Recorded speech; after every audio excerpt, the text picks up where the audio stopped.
So guns are 3D printing. Now, I'm no 3D printing expert. I only observer at best. I know a couple of people with 3D printers, but I don't think I know anyone who's printed a gun or even attempted to. So maybe Artisan Tony whenever he first got his printer a long, long time ago. So I'm not an expert on the printers nor the the guns that are printed on 3D printers, but I think we can still spin off some conversations with this. We've got again the printers themselves and the materials that they can use. You've got the potential of anyone with the software and an idea might be the next John Browning. I mean, that's an interesting concept right there. You've got the parameters of different countries with different laws and different cultures, different needs to create different kinds of firearms out there. And not just the firearms, but now I'm thinking the suppressors. So getting away from the machines and the files and the designs, you get into the availability and the accessibility. And obviously in the United States, that is being used as a weapon. The legality is being used as a weapon. The audacity to suggest that anyone can create with their own version of essentially a replicator, that they would have the freedom or the liberty to do so. And again, the implications there, I think, are worthy of conversation.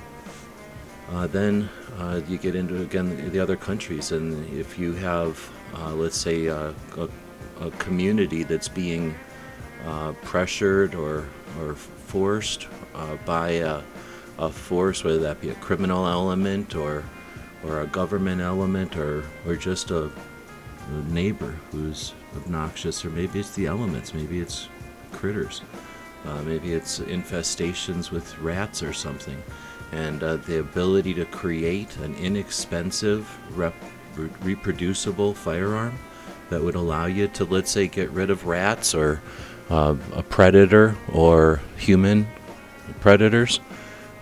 That's something that could be life-changing or culture-changing. So I think these are all potentially topics. Then we get into the legality side of it, whether or not you have a right to create something without the authorization, without the prior consultation with representatives of government or the enforcers of the regulations that government infringes on. So you've got the people that are looking at it from the legal side, and then I guess that could wrap back up to the history of this whole thing. Making machine parts would be interesting to check out. You know, the development of machine parts with 3D printers. You know, what a 3D printed part can be is different than anything that could be carved or whittled or cast, because of the way that it's created. And that creates tools that can create things. So there's an evolution there. So there's going to be people that start to document that. And as they do, I suspect there's very few things, because of maybe all the things we already addressed, but there's very few things besides firearms that are going to offer that kind of insight to 3D printing. In other words, if you're 3D printing a new insole for a shoe, or I don't know, something to hold letters on your desk, or something to hold paper clips, probably not too many people are going to find a lot of cultural insight there.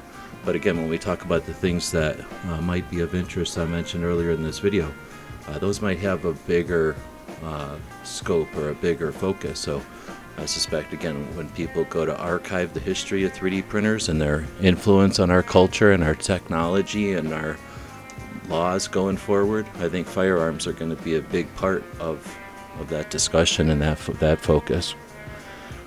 All right, so there's a couple of minutes talking about 3D printing and what guns are. This is a series to explore more than just the nuts and bolts or just the next model or the newest paint job, but to have useful, effective conversations with people who are gun prohibitionists that would like to lump us all together with the extremists or with the criminals.